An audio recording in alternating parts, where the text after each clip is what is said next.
Tayo ngayon mga nasa 30 heads.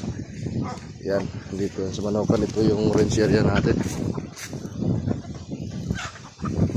Lalagay tayo ng mga sisiyo dyan sa February. Yan, ito yung range area natin par. Yan, hanggang doon par.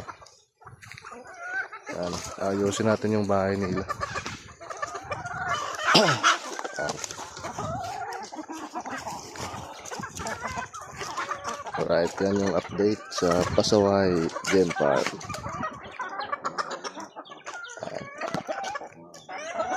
Oh, ganda.